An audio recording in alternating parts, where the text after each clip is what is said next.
and welcome to the Wonderful Lesbian Wives Book Club podcast, a podcast where we read lesbian literature and you listen or something. I'm Lauren, and this is my wife, Angela. Hi. Today, we'll be analyzing Chapter 2 of Make the Yuletide Gay by Ivy L. James. But first, before we get into that, let's go into our cozy corner and talk about our day.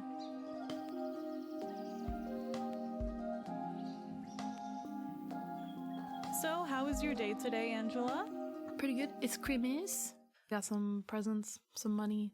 I got a new blender. Oh, she's most excited about the blender. I'm so excited about the blender. We can make margaritas with it. Yeah. With my little sister. We got my little sister a Margaritaville margarita mix and some margarita glasses. And so she could come over and we could make some margs. Yeah, what about you? Today for me I had its ups and downs. My mom was in the hospital, but she got out today. So we had our regular Christmas stuff just later in the day. Anything else though? I mean, I got some good gifts too.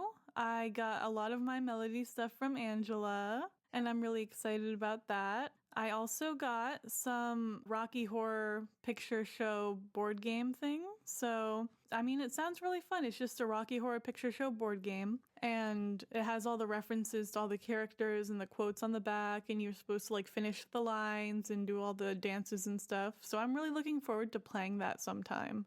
How are you feeling? Pretty good. My lips are a little chapped, and I don't want to go to work tomorrow. But aside from that, I feel like it was a pretty decent Christmas. I'm glad to be home and relaxing.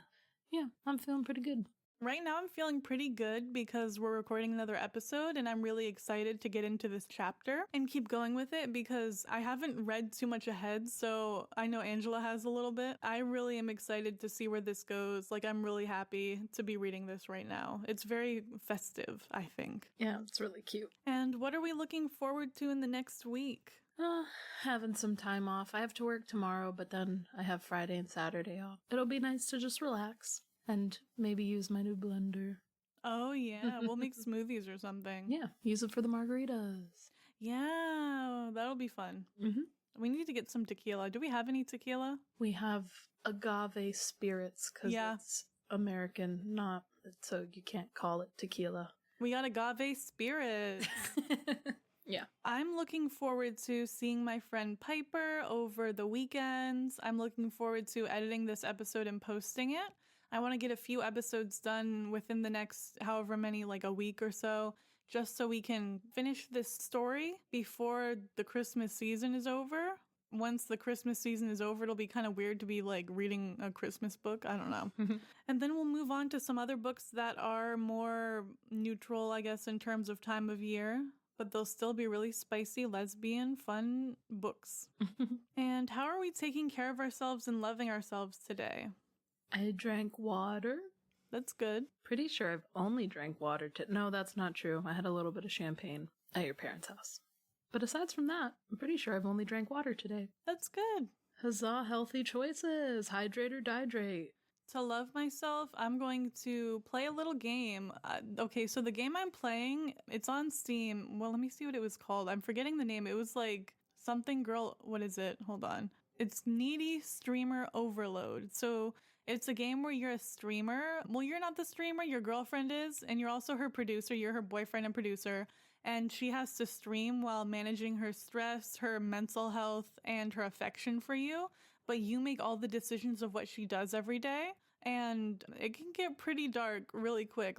There's self-harm in this. I don't know if there's anything else yet. I haven't finished the game. But I know just that is enough to put some people off. So it's fun, but it's dark. So I'm kind of into it, though. I'm really into stuff like that, where it's kind of twisted outside of the norm. I'm looking forward to playing more of that. That's just one way I'll make myself be a little happy this week, is just playing little games on Steam. Now we'll move on to the book itself. So we're moving on to Make the Yuletide Gay again by Ivy L. James. Chapter 2 is called I Guess If We're Stuck Here, We Might As Well Bond. So going into it, do you have any major overarching thoughts about this chapter? I mean, forced proximity is always it's a classic trope. So, yeah, I'm sure it'll be great. I mean, especially I did read ahead a little bit, and it was good. It's good. Yeah, so it's Ooh. fun. Yeah, it's a fun little story, and I need to find where this B&B is because it sounds really cozy, and they have a good soup. Good soup. And hot chocolate. Yeah. Oh, apparently, though, didn't Grace say she had better hot chocolate with the best whipped cream or something in the last chapter? She just said that when she realizes that Nicola likes hot chocolate, that she's gonna bring some into the office. So I need to go to that office. I know, right? Okay, so we're at chapter 2, which is called I Guess If We're Stuck Here, We Might As Well Bond, and it is a bit later in the night. There is no cell signal. Grace is trying to contact her family to say where she is, but they don't have any service, and they can't find any Wi-Fi signal, so there's nothing to do but talk to each other, or maybe a little more. Oh, God forbid we talk to each other. Yeah, it's like it's the 70s or something. Jesus. So Grace gets a little bit angry because there's no cell service. I was thinking you got games on your phone. Grace convinces Nicola to come with her to see if they can find food or Wi-Fi because it's later in the day. They're hungry. It's like 7 p.m. or something. So they go downstairs and try to find some food and see if they can get some work done. Or at least Nicola wants to. Yeah, Nicola was like, I'll just eat a protein bar. I'm like, girl. No, you're not. Don't eat a protein bar. You need sustenance. Yeah. So she was like, I'm just here for the food and hopefully some Wi-Fi. And that's how she tempts her to go down. Go down. Wink wonk. So the quote that stood out to me here was, Nicola's physical presence called to her body, drew her in like a magnet. It's close quarters, that's all. Grace paused when she reached the main floor, and Nicola brushed against her for a moment before moving away. Grace had stopped too soon, and Nicola hadn't reined in her momentum in time. A misstep, not a seduction, not a secret guilty pleasure, nothing at all. Yet Grace's skin burned through her clothes where Nicola had touched her. She shook herself. Get back to reality. She's here for the food and the Wi-Fi. So I think it's getting a little spicy here. There's so much yearning. I like how she's like, I touched her and I'm already ready to go. Like, it doesn't take too much. I've been there. Yeah. Subtle caress. I've poked Angela. So another quote that had stuck out to me from right here was, Nicola, who had been so close, almost flush against her, almost close enough to, and then it cuts off. That's a little spicy. They're almost close enough to kiss or do something else. Kiss. We want them to kiss. So they get some Chinese food from Li Hua, and she is very kind and nice to them. Grace tries to be polite, but her hunger takes over. I feel like this will come back in the future. Like, she tries to have the Midwestern politeness, but she's so hungry for things that she just can't stand it. Szechuan style wonton soup. She says that warm food might bring her to her knees. That's not the only thing that will bring her to her knees, I'm sure. Yeah, I feel like Grace experiences things to the fullest. Like, she feels things to the fullest, which I think is why she's so, like, everything's very sensual for her, because it's all about these, you know, the soup is so good it brings her to her knees. Literally just brushing against Nicola is like making her lose her mind. She is very fixated on like the whipped cream and talking about the hot chocolate and stuff. So I feel like she's all about that sensual nature. Yeah, I feel like she feels one thing at a time, and like those fairy stories of Fae where they would only feel one emotion at a time. So if they all got angry, they would all be very angry to the fullest. If they got sad, they would all be very depressed and like crying all the time. So Fae can apparently feel one emotion at a time like that. I feel Grace is somewhat similar, where it just takes over her and she has to feel everything to the fullest. Yeah, whereas Nicola is very suppressed. I feel like she is very much trying to not feel things, which is like when she's in the shower, she's like, oh, I'm not gonna imagine my assistant dripping wet and So I feel like they're sort of opposites in that Grace is all about the feelings and Nick is not. Not in the slightest. She doesn't want to feel the way she feels. I feel like that's kind of hot. Like being like, I can't hold back any longer. Like, it's going to build up to that. She's going to get to that point eventually. And next in the story, Grace reveals to the reader that she has two moms as she looks over the Christmas decor. I just found that kind of nice. There's lesbian moms, got a lesbian daughter, you know. Yay, lesbians! Yay, lesbians! That's the more the reason merrier. we're here. Yeah. So Nicola looks over the Christmas decor and thinks it's messy, while Grace thinks it's festive. And that's a very distinct difference between them, is that Nicola she doesn't want to put a lot of effort into feeling things, feeling festive, like having high emotions, because it's messy, it's not professional, it's something that she's not comfortable with. But Grace is like, it's so fun. I love bright things. I love bright colors. I love feeling things. What do you think about that? Yeah, Nick is just very much a Scrooge. She does not like Christmas. I won't spoil anything, but they do get into her traumatic backstory. Ooh, I haven't gone that far. But yeah, so she is very much like not a Christmas girly, and like, that's fair. It's not for everybody, but Grace very much is, so it's interesting to see that dynamic, that they're sort of opposites, but opposites attract. I just love that tension. Yeah. And it's also interesting to see how much that Grace picks up on and Nicola doesn't, like, at all, especially like with feelings and stuff. Because every time Nicola talks about Grace, she doesn't notice the small details, where every time Grace talks about Nick, she notices the small stuff. Like, she notices when they're talking about Christmas, like the set of her jaw, she's like, oh, I can tell. And like the look in her eyes, I can tell that like Christmas makes her sad and kind of makes her uncomfortable. Whereas Nick does not pick up on that stuff. I think she's trying to not notice things about Grace so that she won't fall more for her, but Grace definitely notices all the little things about her. Yeah, and going into that, I noted that Nick looks at a hand-knitted stocking and gets sad. It says her family's enthusiastic decorations weren't about cost or maintenance. They brought everyone together. She opened her mouth to push back, but then she noticed Nicola's uncomfortable posture, really noticed it. Her tone had been cool, but her eyes, the set of her jaw, seemed sad. So there's some lore behind that. There is something that's happened to Nicola that makes her feel so upset about Christmas. And I'm excited to find out what it is. I love character backstories. Then we are introduced to Earl, who is Li Hua's husband. I don't think it ever explicitly says husband, but that's what I assumed. He's nice and playful, so I kind of like him. He's very like jokey. He's fun to be around. He makes them sit down to drink the hot chocolate. Oh, I've had to clean up too many spills. And he's like, nah, just sit down and relax a little bit. Yeah, but we don't center men here, so fuck him. Fuck Earl.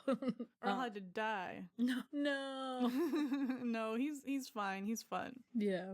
So we find out that Nicola likes hot chocolate, which is surprising to Grace. This stone cold dyke loves hot chocolate. They sit and they drink.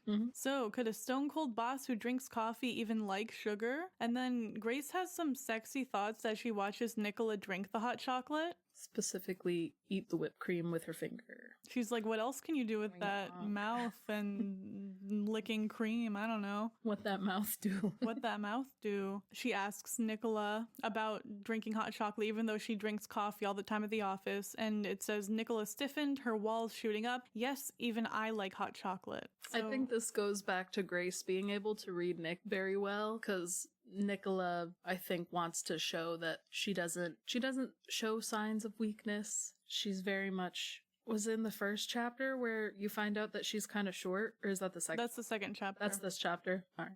Yeah, so later in the chapter, we find out Nicola is only like 5'3", and she always wears heels. So I feel like she's very much always trying to portray herself as like stoic and like bigger than she is, and kind of keep like an intimidating air, which a lot of people do as to not be taken advantage of, which very well could be where some of her angst comes from. And again, Grace is really good at reading that and seeing like, oh, I'm just gonna be, it's kind of teasing, but like, I'm not mad about the fact that you like hot chocolate. I don't judge you for it. And that's sort of when Nicola starts to relax a little bit, is because Grace was able to pick up on that and kind of keep it playful. Yeah, I was a bit surprised how Nicola it said her walls shot up about being asked about liking hot chocolate. Like, even something as simple as being like, hey, oh, you like hot chocolate? You usually drink coffee. And she's already having like a reaction to that's negative. So she's always kind of on edge, I feel like. Or, I mean, you get into something else that happens a bit later where she's very, like, calm and collected. But I feel like everyday conversations, she's a bit on edge until shit hits the fan. We see that, as I mentioned, Grace gets a bit sexual while thinking about the whipped cream as they talk about hot cocoa for a bit. So it says that Grace warmed in a place that had nothing to do with her drink, and Nicola leaned toward her, holding her gaze. "You are getting dangerously close to becoming my new favorite assistant." Those were two quotes I had noticed got my attention. Grace is like, "You're getting dangerously close to me, period. I'm about to smooch you." And this is also the first time that Grace sees Nicola have like an actual smile, like a warm, A genuine. yeah, as opposed to just occasionally seeing her smirk or it being more of like a sarcastic smile, like when she was disappointed about having to go to this conference. So I think that she's warming up to her. I like that.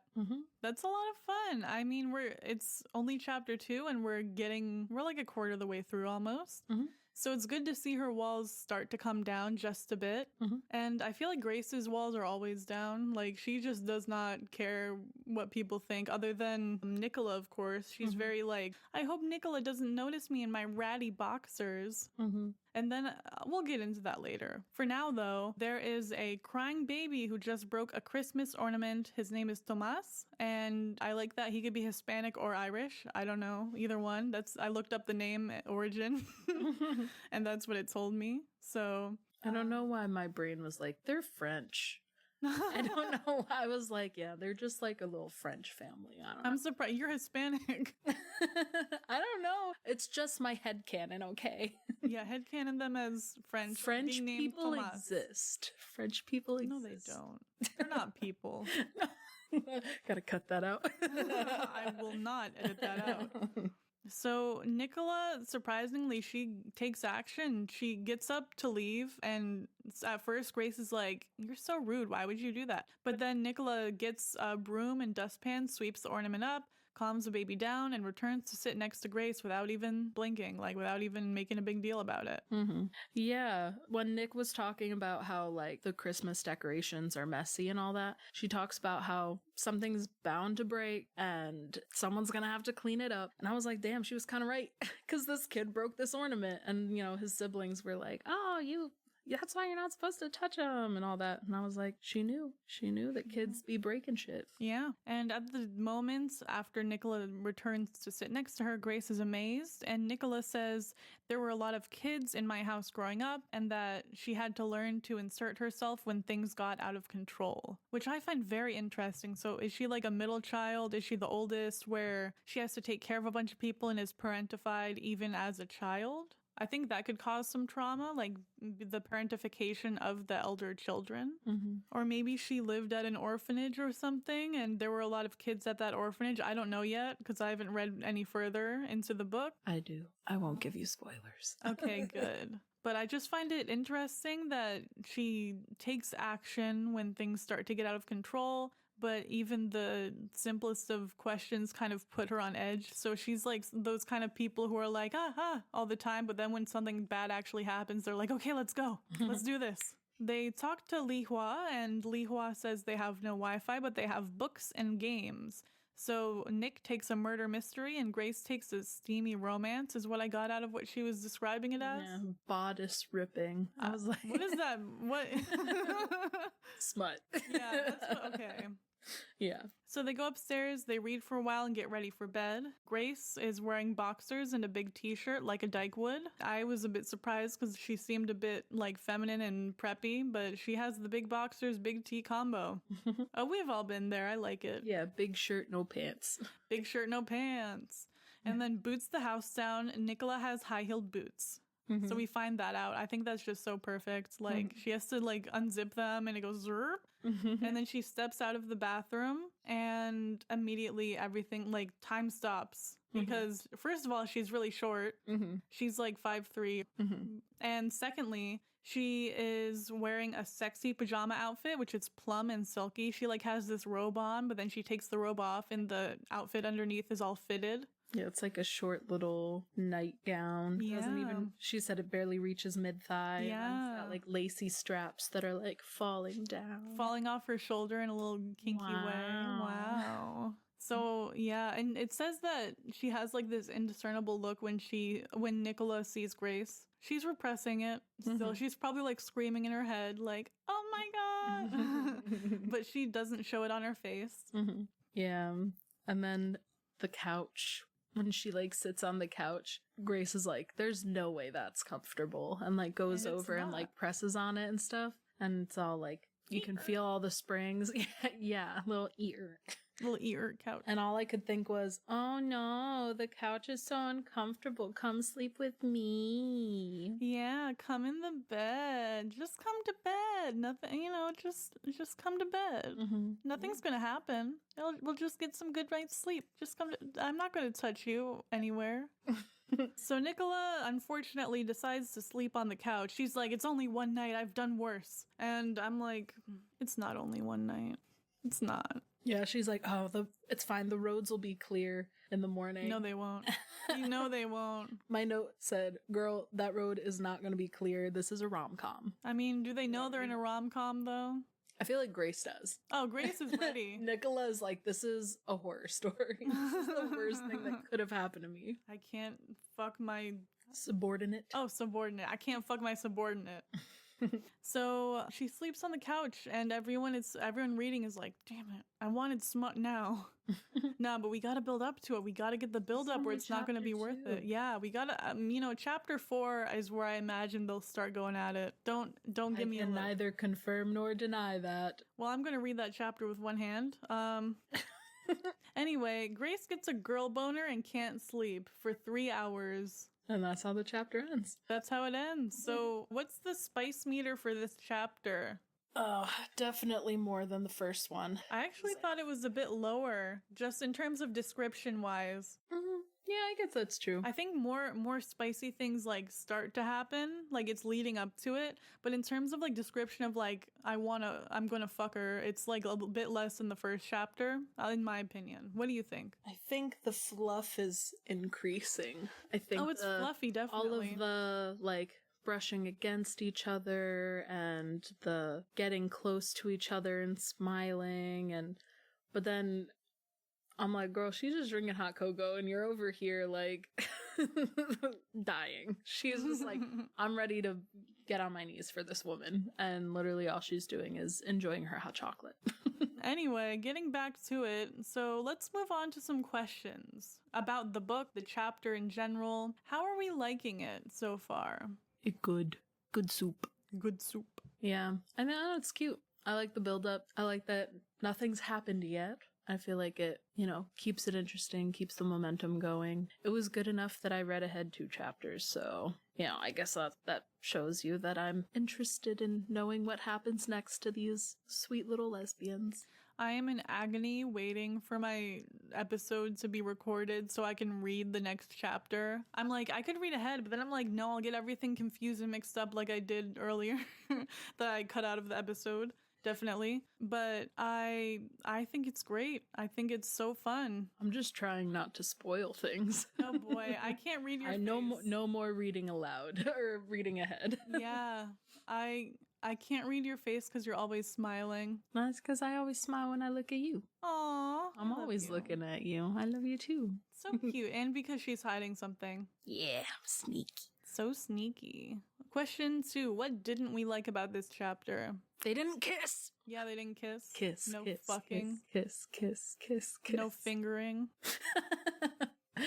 I was like, damn, Nicola, you should have gotten in bed with her. Come on. She's like, oh, that couch is so uncomfy. I can't wait to read the descriptions of Nicola's point of view when they finally start doing anything. Because she's going to be like screaming internally the whole time, and I'm here for it. Mm-hmm. But what didn't I like about this? It's hard to find things because it's just so charming. I guess I would still say that the length is something that I would want more. I want more of it. It's really short to read. It's only a few pages in ebook format, and the ebook formatted pages are a lot shorter. So it's not even like a full page of text. It's kind of like half a page, I feel like, in terms of like a regular paper book. I don't know if it would be that short, but I don't know. It feels a lot shorter to me. I don't know. I'd like to see this fleshed out. I need the like AO3 word count. That's what I need too. But I don't know. I mean, it definitely moves fast. Yeah. So it is good if you're just looking for a quick read, because sometimes you need something short and fluffy between all the angst if you like to read dark, edgy stories. Captive in the Underworld. Oh my god, yeah, we just finished Captive in the Underworld. We may or may not read that on this podcast. God. I don't know how I We'll can talk cry. about it. I don't know how I can talk about it, but we're not here to talk about that today. Like I said, short and fluffy is sometimes nice Necessary. and sometimes needed. Yeah, it's good for your mental health. Yeah. Anything else that I didn't particularly like? I'm not trying to be like a hard bitch here. I just want to say things that going forward I would be more interested in looking for while reading future books, so that my audience or anyone can recommend me more books. I am really tickled by this book. Yeah, it's very cute. So what about this spoke to your own life experiences? I mean, I feel like the holidays is always a hard time for people because everybody is trying to be so festive, but sometimes there's other real life things happening that's not always gonna allow you to feel festive. So I kind of feel for Nick in that aspect, that not necessarily for Christmas, but sometimes people are celebrating and you don't really feel like celebrating. I mean the not trying to develop feelings for people. Yeah. I mean, we talked about it in the last episode, but I was definitely emotionally unavailable when we met. And not because I was an angst lord who was like, I can't fall in love again. I was just not particularly interested in it because I was like, I've got other things that I'm focused on. Like your studies. Yeah, but like at that point, like where does the line go from being like I'm focusing on other things to I'm trying to ignore these things that are going on and I'm gonna like throw myself into my work. So I feel like Nicola needs to find that balance, and like I very easily could have gone down that path, but Oh, then I would have been met so you. sad. Well, go to church to meet We met at other church. agnostic lesbians. Yeah. So we met at church, but now we don't really go to church so much. Anyway, what about this spoke to my own life experiences? I would say I feel like now that I'm married, I look at Angela drinking hot chocolate and I get those thoughts. Or like doing anything and I get those thoughts where I'm like, oh, that's kind of hot. I relate to Nicola a lot just because she sometimes gets like bad memories from random objects. Not like random objects, but just everyday objects. Sometimes that happens to me where I'm staring at something and I'm like, oh, something bad happened to me like 10 years ago relating to that. And then my jawline stiffens or whatever they had said. What about this made you think about something outside of your own experiences or comfort zone? I mean, I've never been trapped in a B&B with a pretty lady. We could make that happen. But it wouldn't be the same because I wouldn't be like, oh no, you're my boss. We couldn't. I would be like, that's my wife. Yeah.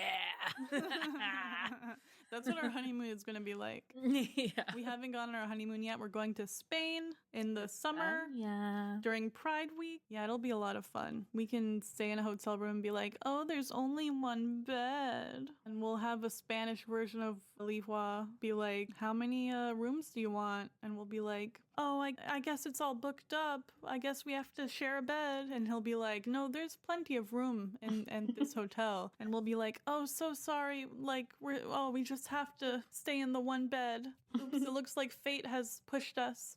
And he'll be like, okay, what? I think for me, outside of my own comfort zone, I feel like this book doesn't have a lot that's outside of anyone's comfort zone. I relate to both characters. I think right now I relate to Nicola a little bit more, just because she is so repressed and I was at one point in my life, and she has this like backstory, and everyone's got a backstory, but I feel like I can kind of relate to that. Angsty.